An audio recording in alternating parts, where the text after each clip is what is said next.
چند تا نکته در مورد طلاق که هیچ جایی بهت نمیگن. سلام بچه‌ها، وقتتون بخیر باشه. من فاطمه محمدی هستم. خوش اومدین به کانال حقوقی من. طبق معمول قبل اینکه بریم سراغ ادامه ویدیو، ازتون میخوام که کانالم رو سابسکرایب کنید، زنگوله پایینش هم بزنید که هر ویدیو گذاشتم سریع متوجه بشید، بیاد استفاده کنید. قلم کاغذ بردارید، دختر چیزی که بهتون میگم رو یادداشت بکنید. چرا؟ چون حقوقتون هستش و هر خانومی باید حقوقش رو بلد باشه.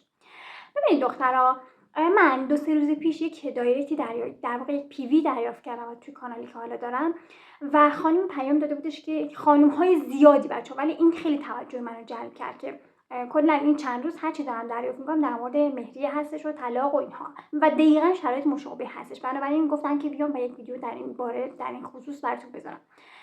خب بچه‌ها، برای من یک در واقع نوشته بودن که من شوهرم از 10 سالگی به من در واقع من رو به عقد ایشون در آوردن زمانی که 10 سالم بود فکر کنید و 5 تا بچه آوردیم. الان که 30 سالم هستش با یک خانم دیگه رفت بهم خیانت کردش. بچه‌هام از این حرف شنوی ندارن و میخوام اقدام کنم برای مهریه. و بچه‌ها در حالی که شوهرش خواب بود یه عکس برای من گرفته و از حالا کله مثلا مرد مشخص بود اینا برای من فرستاده و گفتش که من چیکار بکنم و من بهش گفتم که آقا وقتی مشاوره از طریق وکلا رزرو کن تا بگیم چیکار بکن. چرا؟ چون میدونستم که این خوف و خطر جانی داره. می‌خواستیم ببینیم آیا میتونی مثلا یه کاری براش انجام بدیم که حالا این طرف مشخص بود طرف میزن و میکش. خب بنابراین اومدم که یه سری چیزا رو بهتون بگم دخترها. بچه‌ها ببینید مهریه حق شما هستش. خب نکته اول رو بهتون بگم اینکه شما اگر می‌خواید مهریت رو دریافت بکنی لزوما این نیستش که حتما به درخواست طلاق بدید. شما به محض اینکه عقد ازدواج منعقد شدش مالک مهریت هستی، در واقع مالک نصف مهریت هستی تا زمانی که رابطه جنسی برقرار نکردی و زمانی که رابطه جنسی برقرار کردی مالک کل مهریه میشی. خب بنابراین اگر همون لحظه بیای و در واقع مهریت رو بخوای هم باید بهت در واقع پرداخت بشه. خب پس این نیستش که شما حتما بخوای برای طلاق اقدام بکنی و از اون طرف بیای و مهریت رو هم چون که میخوای طلاق بگیری مهریت رو بگیری. خیلی باور اشتباهی هستش دخترها. شما حتی میتونید زمانی که تو خونه خودتون هستید مهریه رو درخواست بکنید، منتها باید ببینید که آقا من شرایطش رو دارم، امنیت جانی دارم، امنیت مالی دارم، اصلا زنده از این خونه بیرون میرسم که مثلا بخوام این کارو بکنم یا نه. برای اینه که بچه‌ها ما میگیم که همیشه قبلش حتما مشاوره دریافت بکنید. مورد دومی که بچه‌ها برای من به شخص خیلی مهمه، من بچه‌ها دایرکت ها و پیوی هایی دریافت میکنم که متوجه میشم که طرف چون مشکل مالی داره، یعنی خانم چون مشکل مالی داره میخواد مهریه رو بکنه یک سلاحی، یک حربه‌ای به عنوان یک حربه‌ای ازش استفاده بکنه که حالا بیاد و به یک جای اون پولو بزنه و خب از لحاظ مالی خودش رو مستقل کنه. ببین بچه‌ها، من اصلا نمیگم که شما این کارو بکن نکن. مهریه حق زنه و کسی حق نداره بگه باید چی کار بکنه باید نکنه. مردی که قبول کرده که و ندارم و میدونه من ندارم اما قبول کرده باید مهریه رو بده. میخواست قبول نکنه. خب حالا من به این کار ندارم. شما هم خودتون میدونید که مهریه حقتونه. اما بچه‌ها ببینید، اگر میبینی که همسر آدمی که واقعا نمیتونی باش ادامه بدی، خب میتونی مهریت رو دریافت بکنی. اگر میبینی واقعا نمیتونی باهاش زندگی بکنی، قابل اعتماد نیستش، خب میتونی جدا بشی، مهریت رو دریافت بکنی و خب بیای و به یه کاری بزنی. اما اگر میبینی نه مرد خوبی هستش، خب و چون که یک سری مشکلات مالی داری، خب چرا ازش کمک نمیخوای بهت کمک کنه؟ یا چرا مثلا همون مهریه رو دریافت نمیکنی که مثلا بیای و همون رو یک بیزینسی راه اندازی کنی؟ بچه‌ها کما اینکه خیلی از بیزینس ها اصلا نیازی به این نیستش که شما برید پول گنده جمع آوری بکنی و بیای و داخل اون کار انجام بدی. مثلا همین کاری که من دارم انجام میدم، خب من یه سری مطالب رو آموزش دیدم و الان دارم به شما منتقل میکنم. خب این چه مثلا هزینه، چه خرجی برای من داره یا چه خرجی برای شما داره؟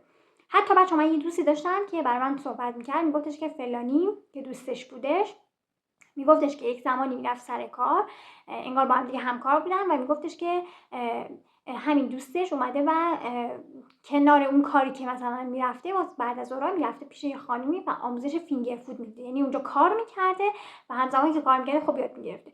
میگفت الان مثلا برای خودش هر سفارشی که مثلا میگیره 10 تومن 15 تومن به کارتش واریز میشه و خب اصلا نیازی به این کاره که اینا میرفتن سر کار و اینها، میگفت اصلا نیازی به این کار نداره. بچه‌ها برای همینه که دارم بهتون میگم زن همیشه بچه‌ها باید مستقل باشه. من انقدر میتونم براتون مثال بزنم از خانم‌هایی که مثلا بچه‌ها شوهرشون یک مجموعه خیلی بزرگی داره، نمیدونم یک مجتمع خیلی بزرگی داره و این خانم ها اومدن 0 تا 100 با این آقا بودن، خب چه بسا هولش داده باشن چه بسا کمکش کرده باشن و زمانش که رسیده حالا اون طرف به اون در واقع دارایی و اینها رسیده بچه‌ها به خانم خیانت کرده. خب ببین چرا تو یک زنی نباشه که توی اون زمان بچه‌ها، من قبلا براتون رونالدو رو مثال زدم بچه‌ها، خب که خانومش بچه‌ها نمیتونه، ببین این مرد نمیتونه اون زن رو رها بکنه. چرا؟ به خاطر اینکه اگر رهاش بکنه مردهای زیاد دیگه هستن که بخوام با اون زن باشن. چرا؟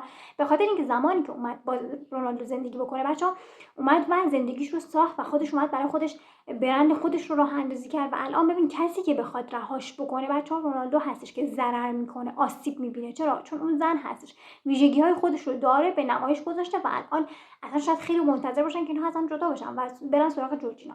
بنابراین بچه‌ها دارم بهتون میگم همیشه سعی کنید یه آب‌باریکه‌ای برای خودتون داشته باشید. همیشه سعی کنید بچه‌ها مستقل باشید.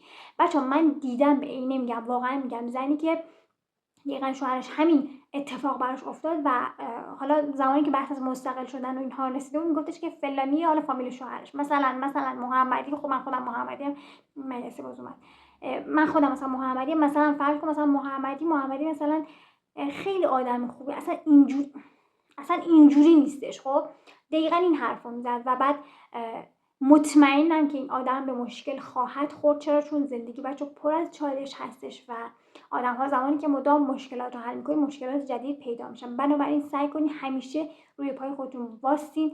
بچه این برای من خیلی مهمه، برای همین خیلی دارم تاکید میکنم و واقعا برام جای سوال زنهایی رو میبینم که شوهراشون میرن و دنیا رو بچه فتح میکنن ولی اینها اصلا آب از آب تکون نمیخوره، با اینکه میتونن بچه از اون اعتبار، از اون امتیازات، از اون ثروت همسر استفاده بکنن و بیان یک پولی رو یک جایی حالا چه میدونم جمع بکنن و بتونن یه بیزینسی برای خودشون راه اندازی کنن. بچه‌ها اگر که تو این زمینه تجربه‌ای دارید بچه‌ها برام بنویسید داخل کامنت ها که آیا شما این کارو کردید یا نکردید، یا حالا از این کاری که انجام دادید آیا سود بردید یا اینکه ضرر کردید، توی کامنت ها بنویسید. اگر هم نیاز به مشورت با وکلای ما دارید بچه‌ها، به شماره واتساپ که داخل دیسکریپشن میذارم پیام بدید و لینک بشید. مراقب خودتون باشید بچه‌ها. تا ویدیو بعدی، خدا نگهدار.